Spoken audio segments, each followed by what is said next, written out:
Vamos a estar compartiendo desde el capítulo 2, versículos 11 al 15. Dice así la palabra del Señor. Dice, porque no hay acepción de personas para con Dios, porque todos los que sin ley han pecado, sin ley también perecerán. Y todos los que bajo la ley han pecado, por la ley serán juzgados. Porque no son los oidores de la ley los justos ante Dios, sino los hacedores de la ley serán justificados. Porque cuando los gentiles que no tienen ley hacen por naturaleza lo que es de la ley, estos, aunque no tengan ley, son ley para sí mismos, mostrando la obra de la ley escrita en sus corazones, dando testimonio su conciencia y acusándoles o defendiéndoles sus razonamientos. Padre, te damos gracias por tu palabra. Abre, Señor, hoy nuestro entendimiento. Quita, Señor, todo impedimento que quiera atravesarse para que nuestra mente, nuestro corazón, todo nuestro ser sea impregnado de tu preciosa palabra, Dios. Danos gracia y sabiduría para poder comprenderla, entenderla y también para poder exponerla. Te damos gracias, Señor, en el nombre de Jesús. Amén. El quinto elemento relacionado precisamente con el juicio de Dios es que el juicio de Dios es imparcial. Imparcial. El apóstol Pablo comienza diciendo aquí en este versículo 11 que no hay acepción de personas. No hay acepción de personas. ¿Qué significa hacer acepción? Es considerar a una persona algún favor especial por causa de quién es esa persona.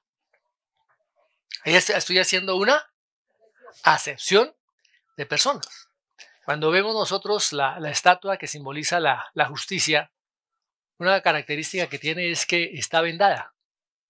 Tiene sobre su rostro, particularmente sobre sus ojos, una venda. O sea que eso nos da a entender que para ella no tiene importancia, pues, quién va a ser juzgado, quién está delante de ella. O sea que la justicia no va a tomar favor o partido a alguien o a algunas personas. Muy bien.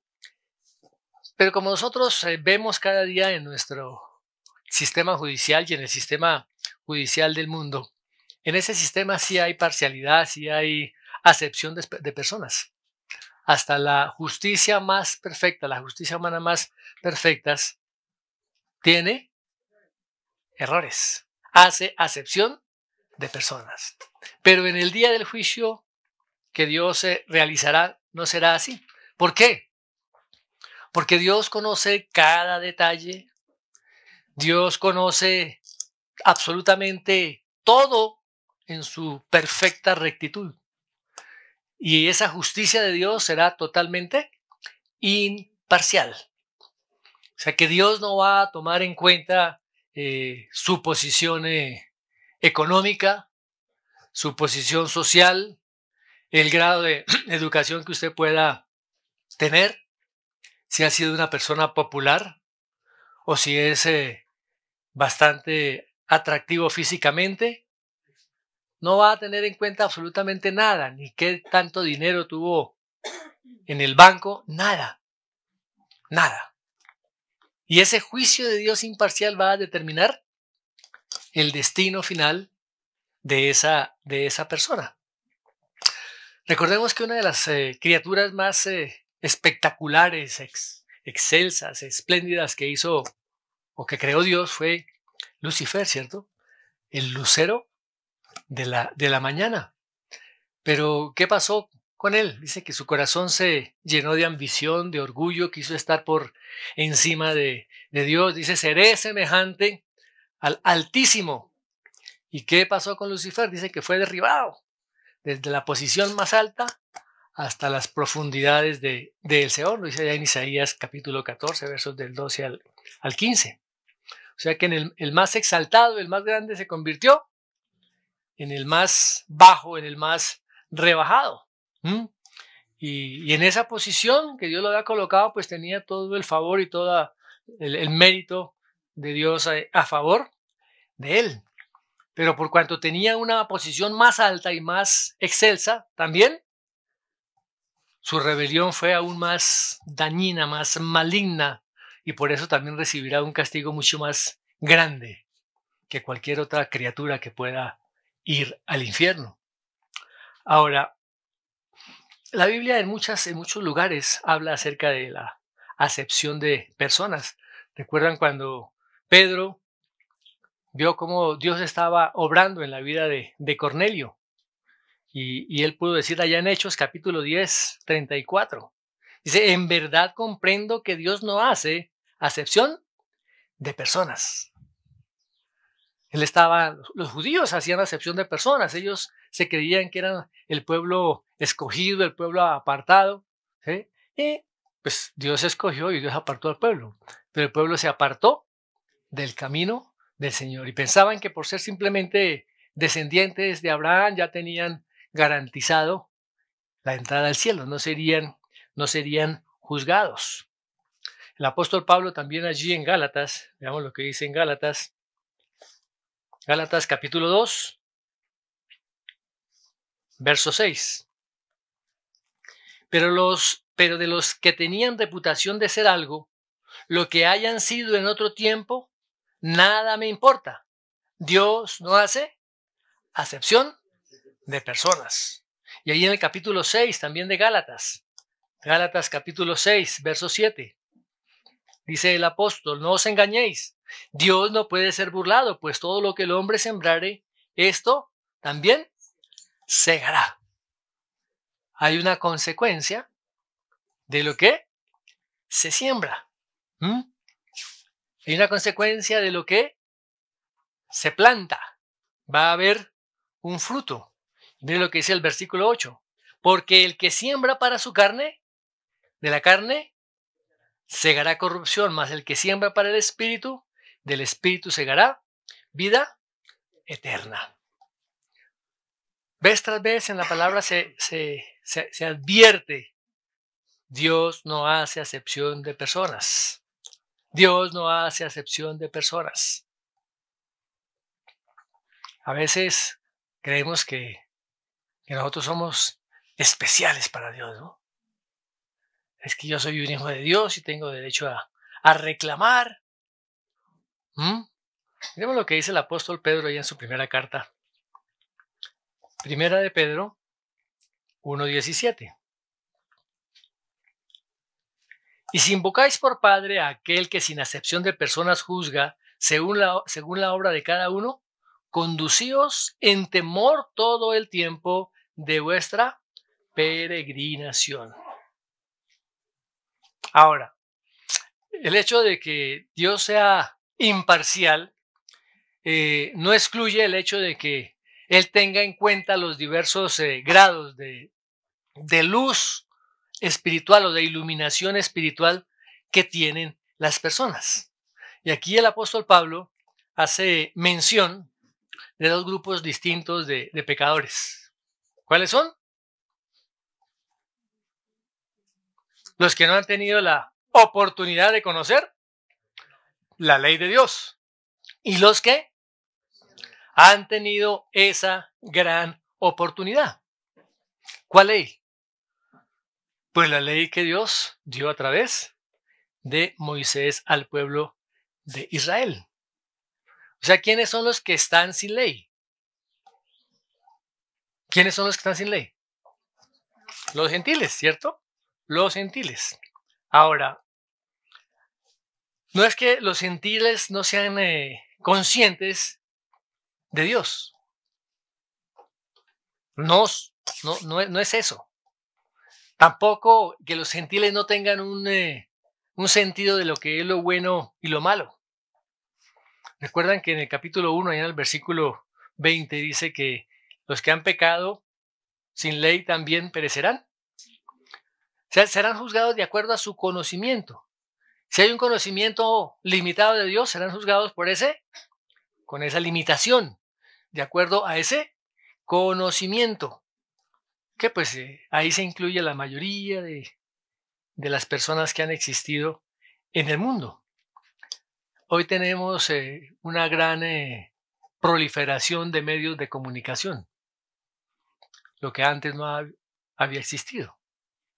Para llevar el mensaje, una persona tenía que desplazarse por tierra o por agua, por aire, por lo que fuera, para poder llevar el mensaje del Evangelio.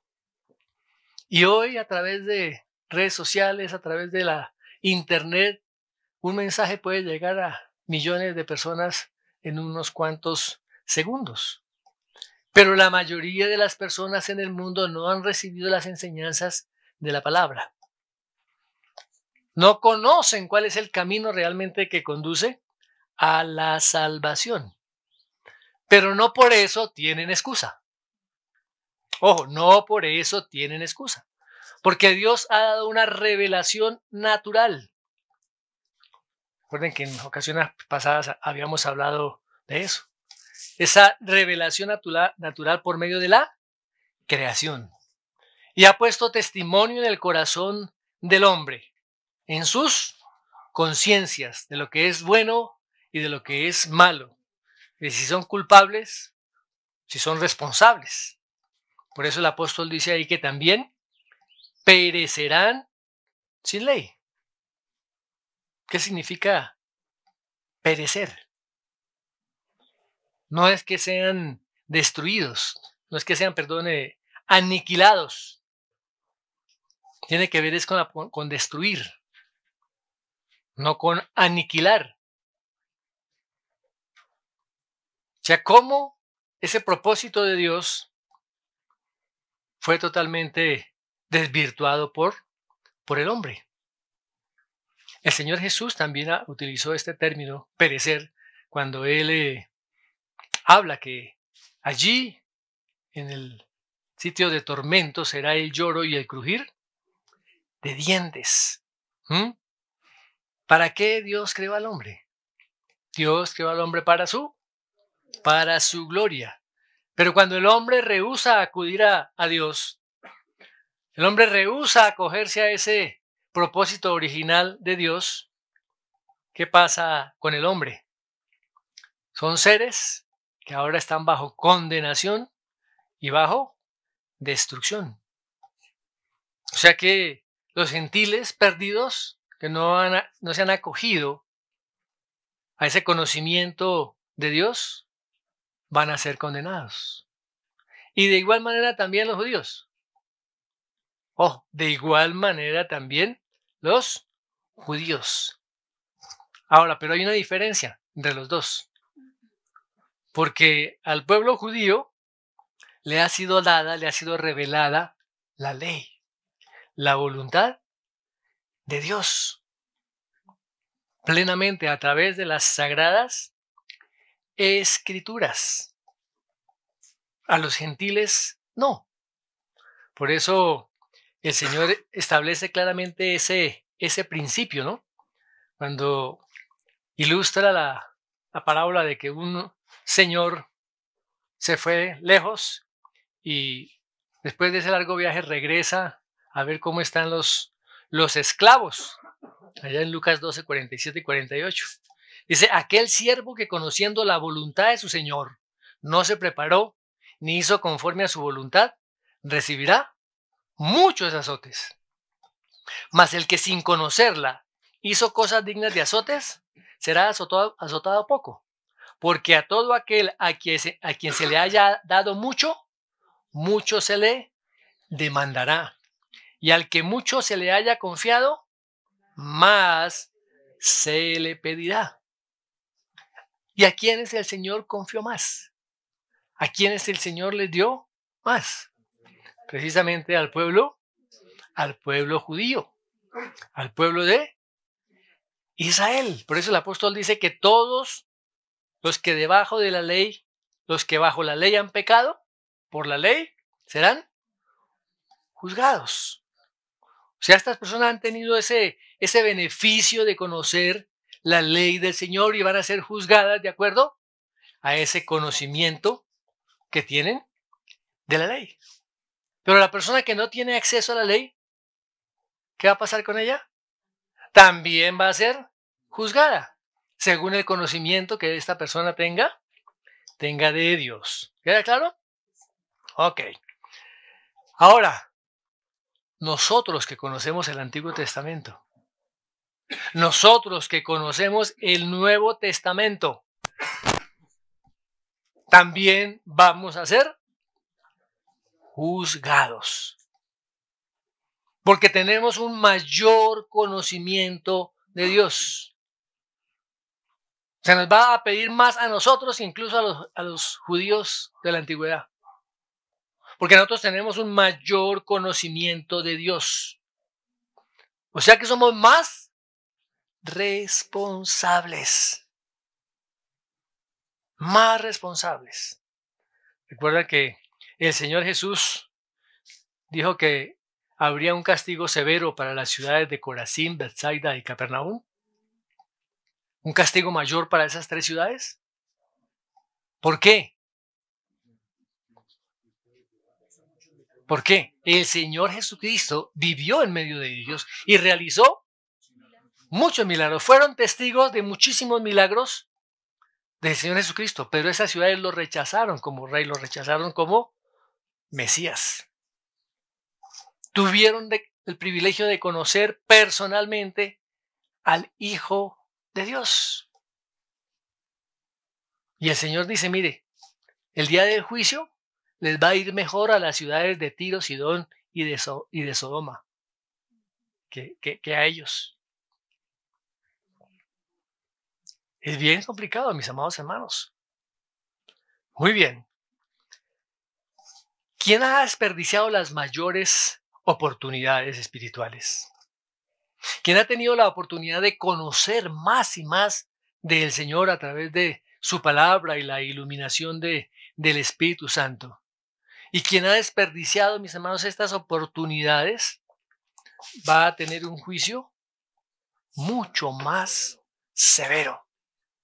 Mucho más severo. Miremos lo que dice el autor del libro a los Hebreos en el capítulo 6. Hebreos capítulo 6. Del verso 4 en adelante. Dice, porque es imposible que los que una vez fueron iluminados y gustaron del don celestial y fueron hechos partícipes del Espíritu Santo y asimismo gustaron de la buena palabra de Dios y los poderes del siglo venidero y recayeron, sean otra vez renovados para arrepentimiento, crucificando de nuevo para sí mismos al Hijo de Dios y exponiéndole a vituperio. ¡Wow! ¿Cómo se llama esto en la palabra? ¿Cómo llama la palabra a alguien que ha conocido la palabra, la doctrina, el evangelio y se ha apartado? Apóstata. Apóstata. Miremos otro texto que está también ahí en Hebreos, capítulo 10. Hebreos, capítulo 10. Versos 26 al 31. Dice, ¿cuánto mayor castigo pensáis que merecerá el que pisoteare al Hijo de Dios y tuviere por inmunda la sangre del pacto en la cual fue santificado e hiciere afrenta al Espíritu de gracia? Pues conocemos al que dijo, mía es la venganza, yo daré el pago, dice el Señor. Y otra vez el Señor juzgará a su pueblo. Horrenda cosa es caer en manos de un Dios vivo. Wow. ¿Va a haber juicio para el pueblo de Dios? Sí. Sí.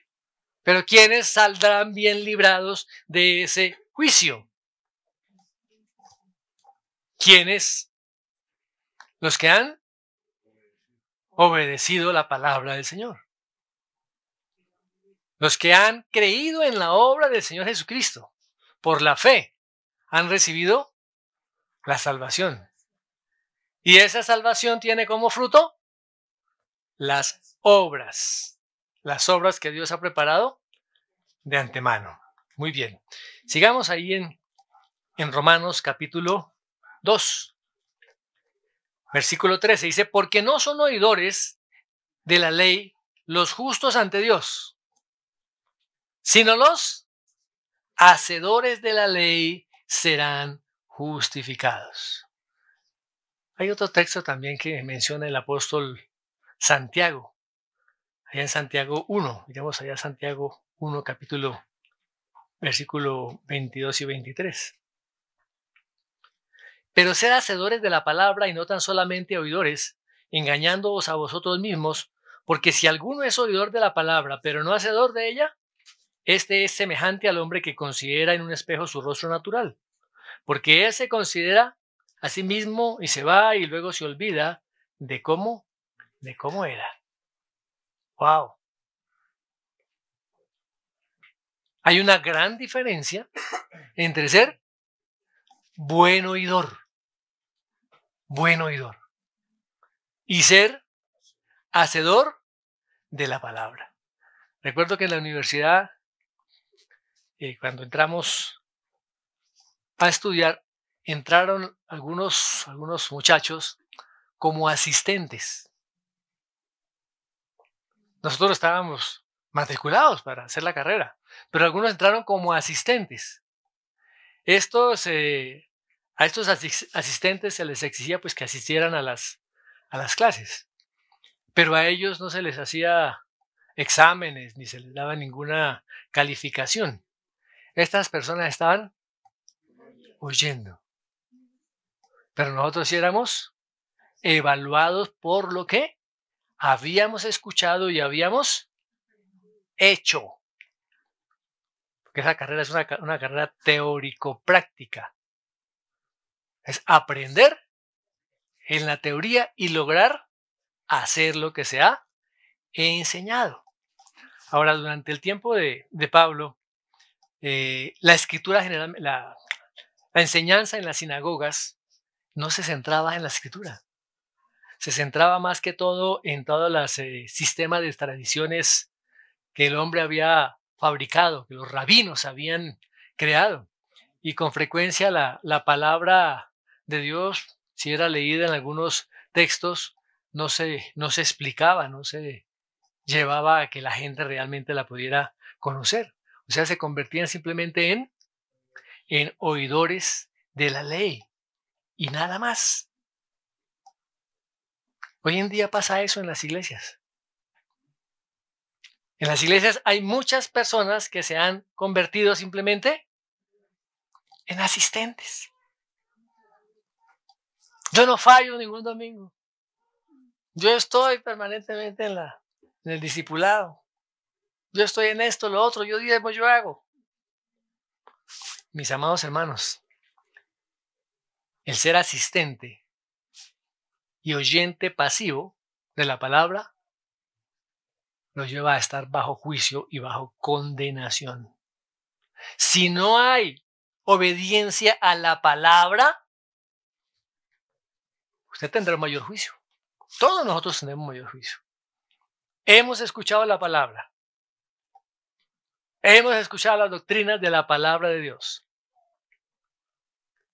Tenemos mayor responsabilidad. A veces pensamos que no simplemente escuchar el sermón que se grabó y se mandó a todos, ya con eso tenemos, ¿cierto? Y no es así. ¿Qué sucede con estas personas? Dice la palabra que se están engañando a sí mismas. Porque tenemos que ser hacedores de la palabra. Hemos tenido algunas tristes experiencias con mi esposa, con parejas. Parejas a veces de novios que quieren casarse, o parejas casadas, o parejas que están viviendo juntas. Y el trabajo nuestro es enseñar los principios de la palabra de Dios para el matrimonio. Ese es el trabajo. Enseñándoles que guarden todas estas cosas. Pero con el pasar del tiempo y los días, algunas de esas parejas terminan peor que como empezaron. ¿Por qué? Le echan la culpa al otro. Yo no tengo culpa, es él. Es él, dice ella. ¿Sí? Y él dice, no, es esa bruja que me tocó. ¿Mm? Pero no están dispuestos a obedecer la palabra. ¿Mm? No estamos dispuestos a obedecer la palabra. Como alguno de esos matrimonios que realizamos, la otra vez me llamó, pastor, necesito que me dé la carta de divorcio. ¿Qué? Y yo no soy Moisés, hermano. ¿Mm? No pusieron. No quisieron atender a la palabra del Señor. En la clase decían, amén, qué bueno, sí ve, y se daban el uno al otro. Pero a la hora del tema, hermano, a la hora de la realidad, pasa lo que dice aquí Santiago. Se miran en un espejo, uy, sí, mire qué pintoso soy. ¿Sí? Pero se apartan del espejo y ya se olvidan cómo era. Las personas que se contentan con un conocimiento superficial de la palabra de Dios están viviendo una fantasía.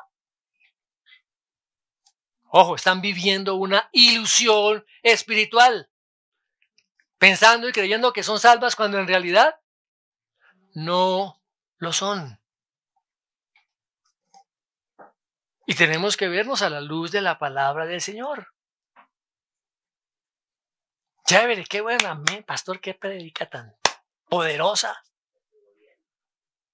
Pero no quieren, mis hermanos, obedecer a esa palabra, no quieren aplicar la palabra de Dios a sus vidas.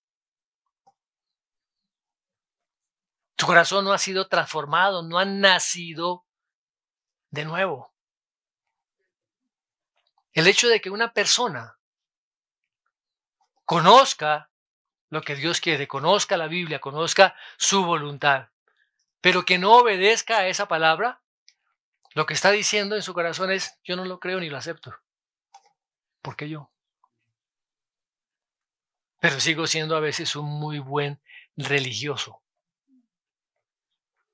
Eso está demostrando que no confía en Dios y en su palabra. No cree en Dios y en su palabra.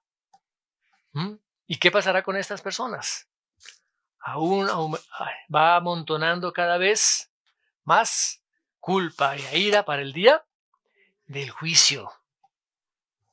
Recuerden que cuando el Señor Jesús termina su sermón allí del monte, está registrado ahí en Mateo, miren lo que dice los versículos 24 al 27. Cualquiera, pues, que me oye estas palabras y las hace, le compararé a un hombre prudente que edificó su casa sobre la roca. ¿Quién es el hombre prudente? El que oye la palabra y las pone en práctica, las hace. Descendió lluvia, vinieron ríos, soplaron vientos y golpearon contra aquella casa y no cayó porque estaba fundada sobre la roca. Van a venir sobre nuestras vidas lluvia, ríos, vientos, problemas económicos, problemas de salud, problemas familiares. Es parte de la vida. El que diga que el cristiano está exento de esto es un mentiroso. Todos estamos propensos a eso. Y sigue diciendo, pero cualquiera que me oye estas palabras y no las hace, le compararé a un hombre insensato que edificó su casa sobre la arena, y descendió lluvia, vinieron ríos y soplaron vientos, y dieron con ímpetu contra aquella casa, y cayó y fue grande su ruina. ¿Sí que ambos construyeron? ¿Sí ve que ambos construyeron? Ambos venían a la iglesia. Ambos diezmaban. Ambos estaban en discipulado. Ambos servían a la iglesia. Pero cuando vino la dificultad, se acabó todo. Para aquel que había construido sobre la arena. Aquel que escuchó solamente, pero que no puso en práctica. Ahora, ¿quiénes son los hacedores de la ley? Tenemos que entender eso. ¿Quiénes son los hacedores de la ley? ¿Será que nosotros podemos realmente cumplir toda la ley de Dios? No lo podemos hacer, ¿no? Los hacedores de la ley son aquellos que acuden a Dios por la fe. Los que reconocen su condición de pecado y se arrepienten delante de Dios, y ellos se dan cuenta de que no pueden ser salvos por sí mismos y que tampoco pueden guardar la ley en sus propias fuerzas. Apartados de mí, nada podéis hacer. sino que necesitamos el poder del Espíritu Santo. O sea que el verdadero hacedor de la ley es aquel que se ha acercado a Jesucristo por la fe. Y ahora entonces, ¿dónde queda la ley? ¿Sabe qué ha hecho la ley? Miremos lo que dice allá en Gálatas. De manera que la ley ha sido nuestro ayo para llevarnos a Cristo a fin de que fuésemos justificados por la fe. No es el ayombero de los vallenatos, no. ¿Qué es el ayo? El bastón, el soporte, ¿cierto? O el maestro que está ahí. El ayo. ¿Qué es la ley entonces? ¿Para qué fue dada la ley? Para que los hombres vayamos a Cristo. Y cuando nosotros vamos por la fe a Cristo y hay vidas obedientes, hay una relación continua y permanente y fluida con Dios. ¿Cuál va a ser la consecuencia? ¿Qué dice la palabra? Serán justificados. Serán justificados. Aquí la idea no es que obedezcamos la ley para ser justificados. Es que creemos en la obra del Señor Jesucristo por la fe. Nos arrepentimos de nuestros pecados. Somos llenos del Espíritu Santo y somos empoderados para hacer las buenas obras que el Señor ha determinado para cada uno de nosotros. Recuerde que la salvación, la justificación solamente viene a través de la fe. ¿Queda claro, mis amados hermanos? Ok. Miremos ahora Santiago 2:20 al 26. Ya habíamos leído una parte. Volvamos a retomarlo.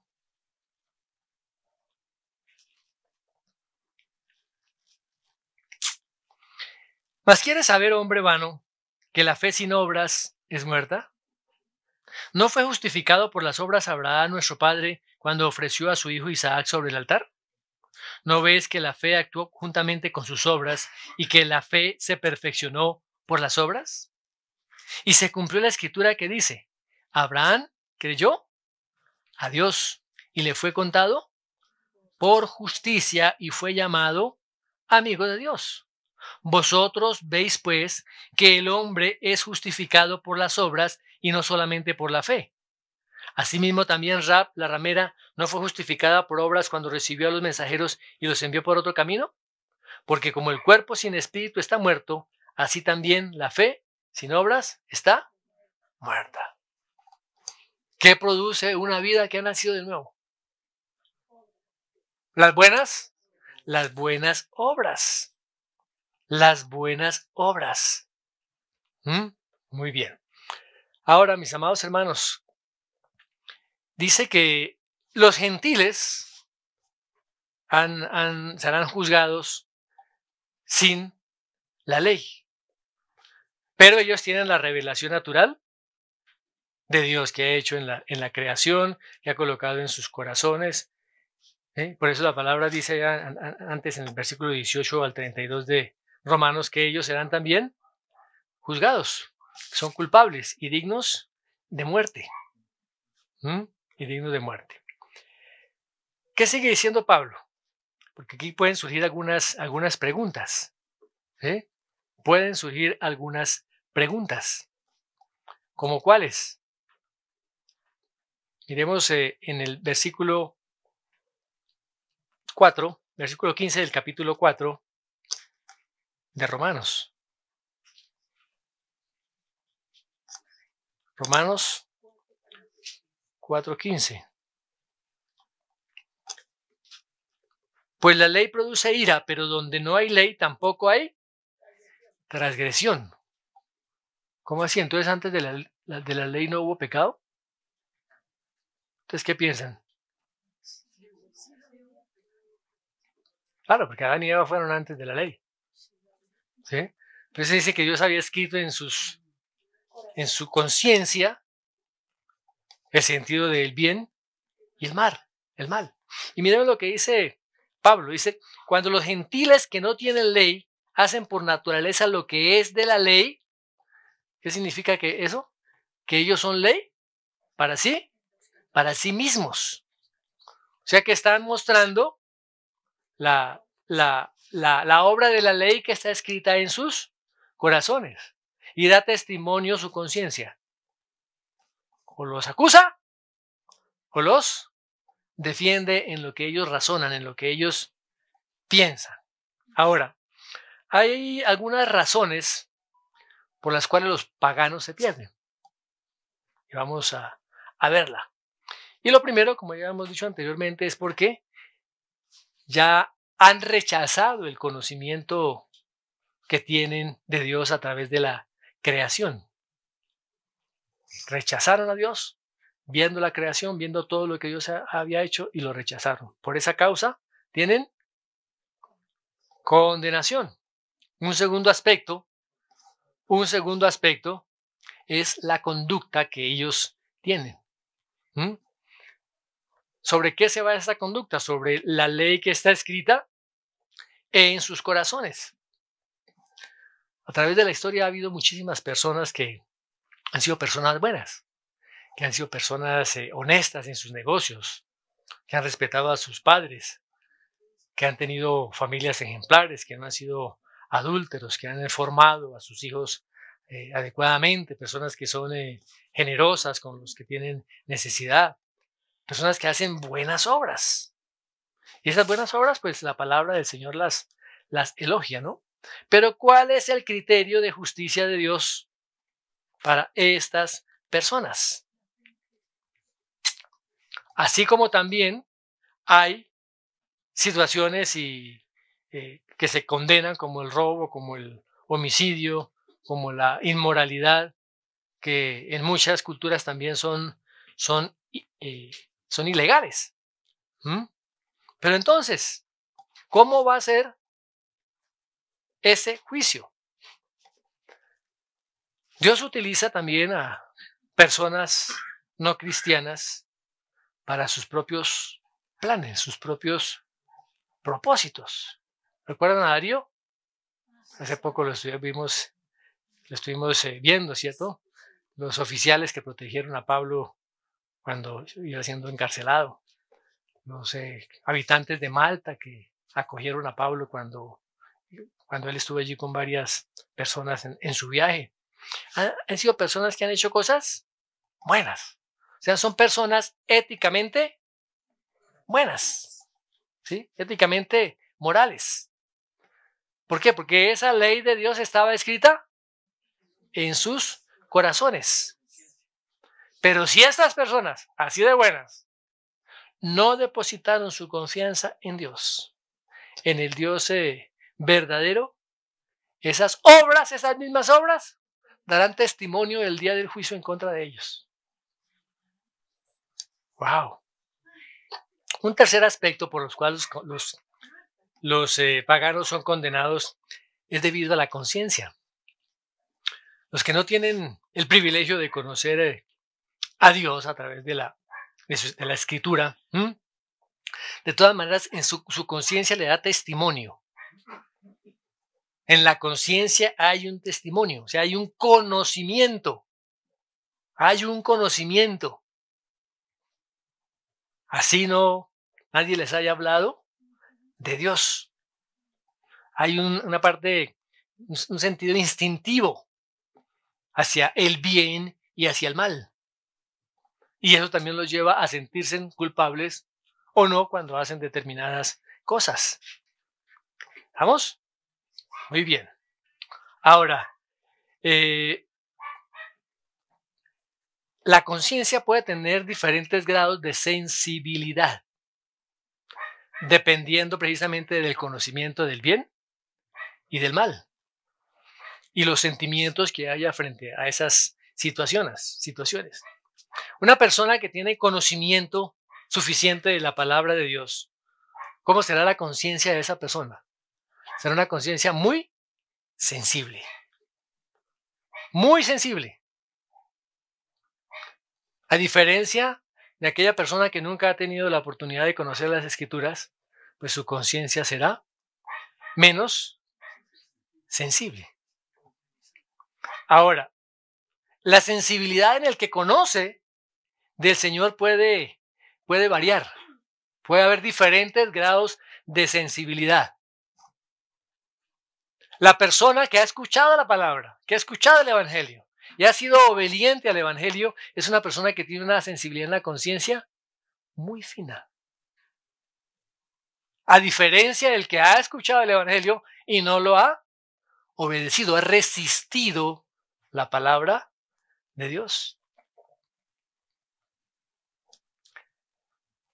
Ustedes conocen la situación de una persona que ha tenido lepra.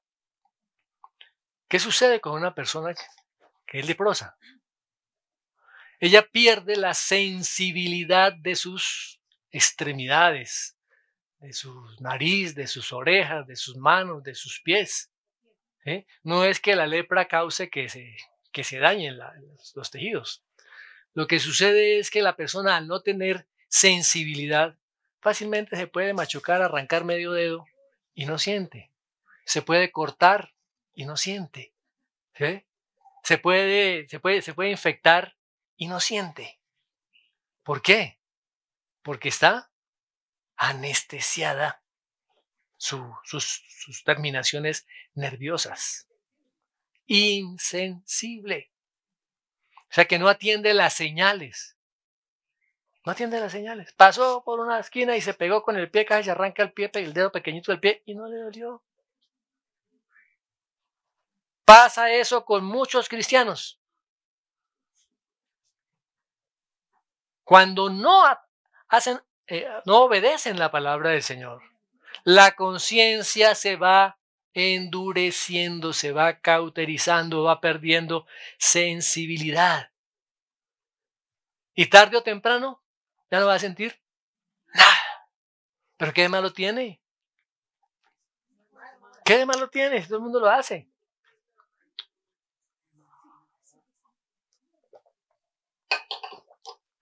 Ahora, tenemos que estar atentos a nuestra conciencia. Evaluar cómo está nuestra conciencia a la luz de la palabra de Dios. Nuestra conciencia está muy sensible, que cuando yo hago o miro o digo o pienso algo incorrecto, inmediatamente esa conciencia me llama, el Espíritu Santo me da convicción y me arrepiento. Pero ¿para qué? Hermanos, si todos llegan tarde, ya el pastor se ha cansado durante 20 y pico, 30, 40 años diciéndoles que lleguen temprano, ¿ya para qué? Conciencia anestesiada en esa área. Uno dice, wow.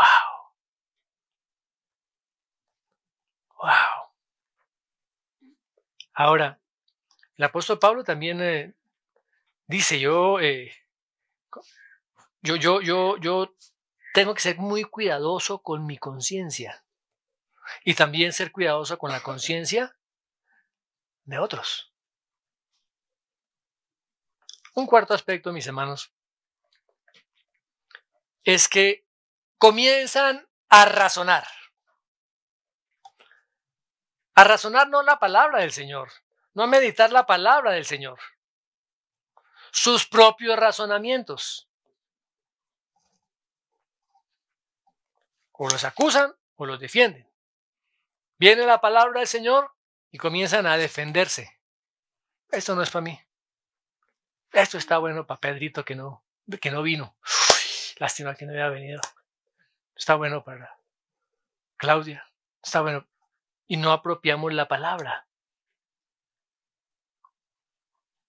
Ahora, hay personas que hacen el bien.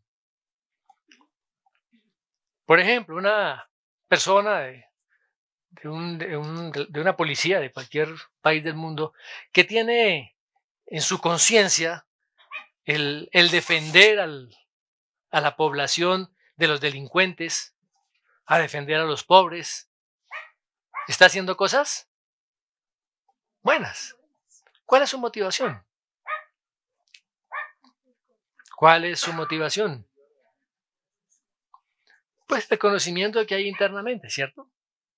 Pero si en esas personas su motivación no es realmente Jesucristo, estas vidas no están glorificando a Dios. No están glorificando a Dios. Todos tenemos la capacidad de diferenciar, todos los paganos, los agnósticos, los ateos, de diferenciar entre el bien y el mal. O sea, ¿quién puede estar de pie frente al juicio de Dios? Solamente aquel que se ha aferrado totalmente a la obra del Señor Jesucristo, que ha escuchado la palabra y que vive la palabra. Todos aquellos que se han vuelto al Señor. Vamos, mis amados hermanos. La vida cristiana no es una vida liviana. No, la vida cristiana no es una vida superficial. La vida cristiana, mis hermanos, es una vida sufrida. Es una vida que requiere disciplina. Es una vida en la cual los medios de gracia tienen que ser ejercidos. Espere, pastor. ¿Cuáles son los medios de gracia? Pues las herramientas que el Señor nos ha dado. La oración, el estudio y la meditación de su palabra, el ayuno, el estudio. Si no utilizamos esos medios de gracia y solamente estamos haciendo buenos oidores los domingos, apague y vámonos. Ahora, todo aquel que esté dispuesto va a poder hacerlo. La persona que procura con diligencia conocer a Dios, seguir a Dios, comprender cómo es que Dios obra, va a encontrar lo que dice Jeremías 29:13. Me buscaréis y me hallaréis, porque me buscaréis de todo vuestro corazón. De todo vuestro corazón. Muy bien. Un sexto principio, mis amados hermanos, por el cual el juicio de Dios viene, es el motivo. Es el motivo. Verso 16. En el día en que Dios juzgará por Jesucristo los secretos de los hombres conforme a mi evangelio. ¿De qué está hablando Pablo aquí? ¿De qué? ¿De qué está hablando Pablo ahí? Del día del juicio. Ahí está hablando del juicio final. Acerca el día en que Dios juzgará.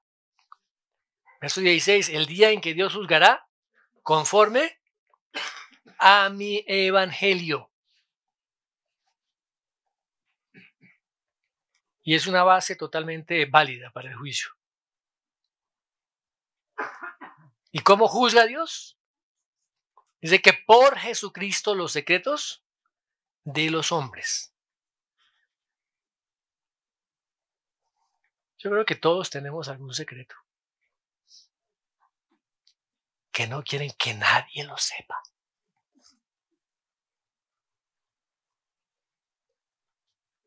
¿Sí tiene algo guardado por ahí? Hay algo que se tiene guardadito allá. ¿Pero qué dice la palabra? ¿Que Dios va a sacar a luz todos los secretos de los hombres? Y las motivaciones que hay en esa persona para hacer lo que hizo.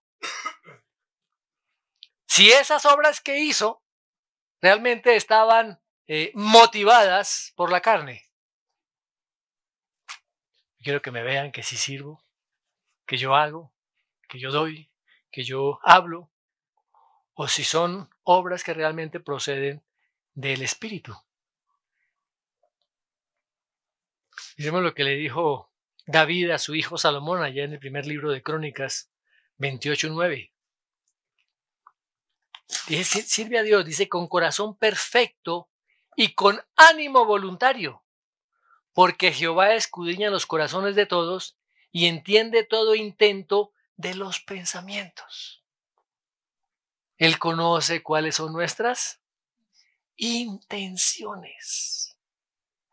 Podemos mostrarle a las personas que nuestras intenciones de pronto son buenas, pero allá en lo profundo de nuestro corazón estamos buscando otra cosa. Es lo que dice el Salmo 139, el 1 al 3. Dice David: oh Jehová, tú me has examinado y conocido. Tú has conocido mi sentarme y levantarme, has entendido desde lejos mis pensamientos, has escudriñado mi andar y mi reposo, y todos mis caminos te son conocidos. ¡Wow! ¿Qué podemos esconderle a Dios? Jeremías capítulo 17, verso 10 dice: yo Jehová, que escudriño la mente, que prueba el corazón para dar a cada uno según su camino, según el fruto de sus obras. Y mira lo que dijo el Señor Jesucristo allá en Mateo 6, versos 4, 6 y 18. Tu Padre que ve en lo secreto, te recompensará en público. En el hombre podemos decir que hay algo de bondad, ¿cierto? Hay algo de bondad. Y mucha gente vive en ese plan o en ese plano moral, y se puede comparar con otras personas si este es mejor que el otro, este es bueno, en cambio el otro es una mala clase.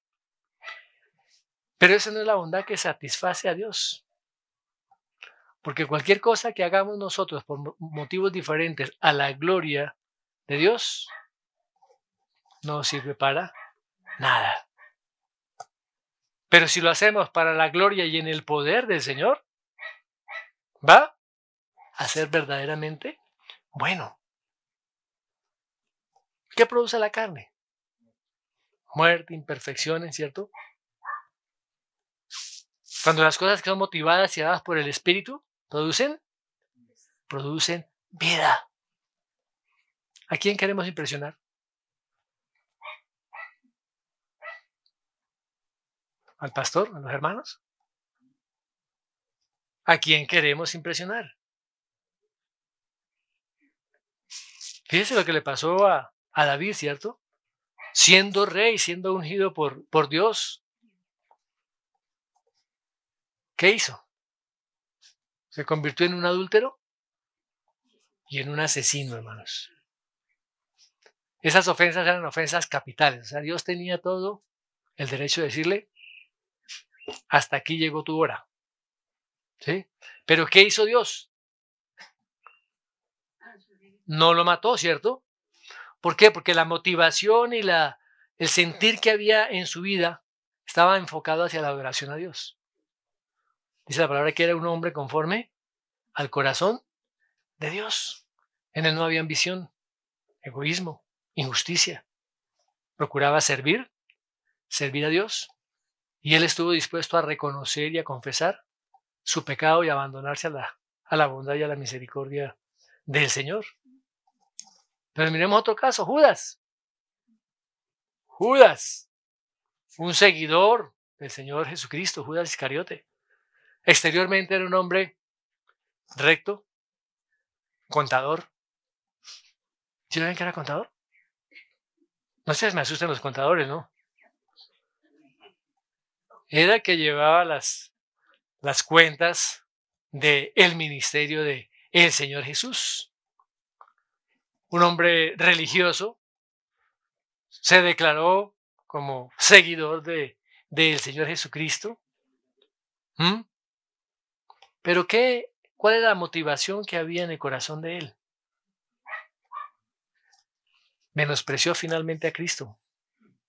Menospreció la gracia, menospreció el Evangelio. O sea que las motivaciones que hay en cada uno de nosotros están abiertas delante del Señor. A Él no le podemos esconder absolutamente nada. Entonces, ¿qué? ¿En qué quedamos después de todo esto que nos dijo? Hermano, ¿qué enseña este texto? que una vida redimida realmente produce un estilo de vida santo. Una vida que ha nacido de nuevo. Es una vida que refleja el carácter de Cristo, que manifiesta el fruto del Espíritu Santo. Y esa es evidencia de la vida eterna. ¿Estamos viviendo vidas rectas? ¿Nuestras vidas son rectas, son correctas delante de Dios? ¿Dios está aceptando nuestras obras? ¿Lo que estamos haciendo lo hacemos para Él? Pero cuando no somos rectos, cuando no somos justos, mis hermanos, estamos diciendo y manifestando que nuestra vida está condenada a la perdición. Oremos. Padre, te damos gracias por tu palabra, porque siempre, Señor, tu palabra trae claridad, luz y entendimiento a nuestros corazones. Gracias, amado Dios. Queremos ser realmente hacedores de tu palabra. Somos conocedores de la ley y somos conocedores del Evangelio. Qué responsabilidad tan grande tenemos, más responsabilidad que cualquiera del Antiguo Testamento, Señor. Por eso, Señor, te pedimos que sea en el poder de tu Espíritu Santo, que cada día podamos caminar, oh Dios, caminar en las obras tuyas. Que cada día, Señor, nuestros oídos estén apercibidos y atentos a recibir tu palabra, y también todo nuestro ser esté dispuesto y pronto a poner en práctica esa palabra. Queremos ser los hacedores de la palabra y no solamente oidores. Gracias, Señor, por tu iglesia. Que la bendición repose sobre cada uno de nuestros hermanos en el nombre de Jesús. Amén.